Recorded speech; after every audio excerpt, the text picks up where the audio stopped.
for John Higgins to get mic'd up until he's ready to come in. We'll get your view on that match. It's a good win for John Higgins. We said it's going to be tough. Yeah, he's a very good player, James Cahill. He's not frightened of the big boys. He's beaten Mark Selby, he's beaten Ronnie O'Sullivan in the World Championship, and he showed there from 2-0 down. He's a very good player. John had to play well in the end, and he's played off the snooker to lean to nestle onto the Reds. And John's found a gap, and John does what he does best. He closed the match out. He did indeed. We can hear more from John now. He's just waiting to come on. Come on to the set, John. Good to see you. John, congratulations. Well done. What did you make of that performance, John? I quite enjoyed watching you tonight, actually. I thought it was a really steady, solid performance. Yeah, it was good. It was a good game. I think James is the type of player, I think he needs a crowd. I think when he's had all the big wins before, it's as if he's the type of player that he plays better with a crowd.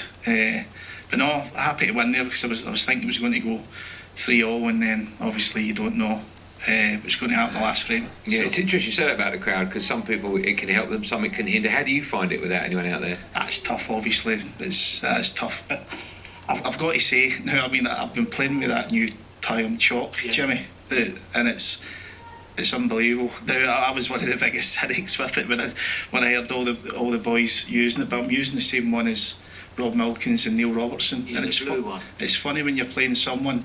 I've not had a kick or a bounce for like 2 weeks playing with it, and then when you're playing someone that's not playing with it, and there's marks left on the table, and there was a few kicks, and then I got a terrible bounce in the last frame. I was just trying to go above the blue, and it's pinged off it, and I'm totally sold on it now. So it's tough when you're playing other players now, and I can understand it when I was playing other players. You weren't moving. No, I wasn't moving from it. But I think when I played Martin Gould here a couple of weeks ago, I missed about 3 blacks, and they weren't really big kicks, but they were dead shots, and I was missing them thick, can I say, as well. And Rob Milkins came up to me in the practice room, and I normally use the same chalk as Rob, and he says, John, I would give this a go. I think you'll like it. And we've been playing with it for a couple of weeks now. I've not had one kick, one bad bounce, so I'm totally sold on it. Wow. Jim, this is one you use as well? You don't use the blue one, do you? No, I use Century chalk. Okay. My chalk's fine, but it leaves a slight mark. I get no kicks, and I just clean it off. But you're on the titanium ferrule as well, aren't you?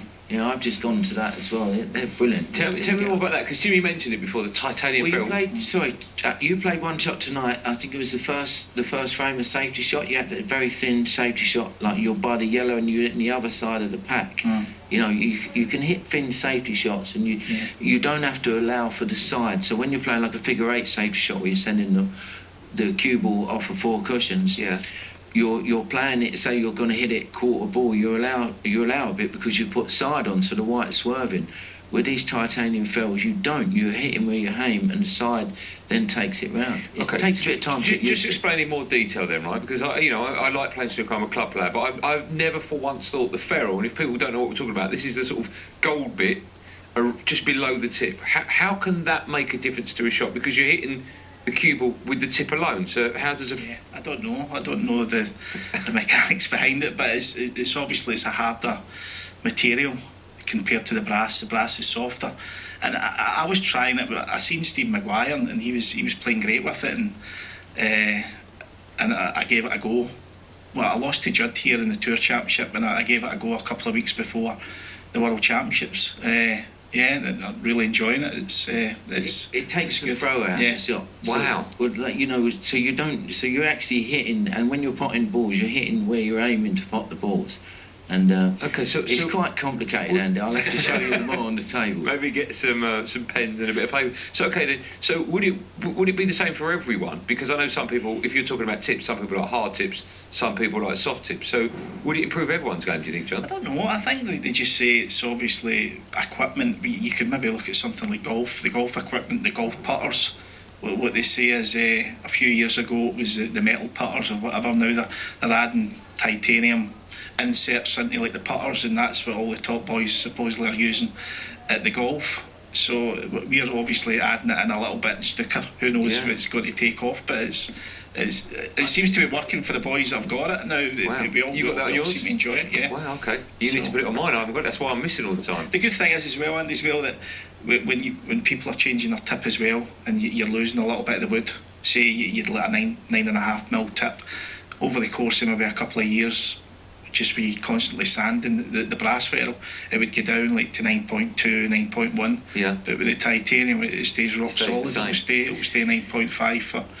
Well, let me ask you this then, John, because we were talking obviously about you before you went out there tonight, and we talked about the fact that you haven't won a ranking event since, I think, 2018, the Welsh Open. Yeah. The way you're talking now, listen, I've been sat with you on the couch when we had couches back in the day, and we've spoken for years and years. You sound the most confident I've heard you speak for a long, long time about your game. Do you feel that you're in a totally different place now with it? Yeah, I feel good about my game. Yeah, I do. And obviously, that's down to playing with the boys back home, and you get more practice in and different things. But when you're adding little things that you think is helping you, like the titanium ferrule and then the chalk, you're playing certain shots that you'd never played before with the chalk.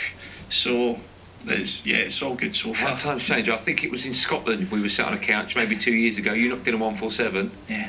And you were talking about maybe hanging up your cue, and now it sounds like you're loving the game again.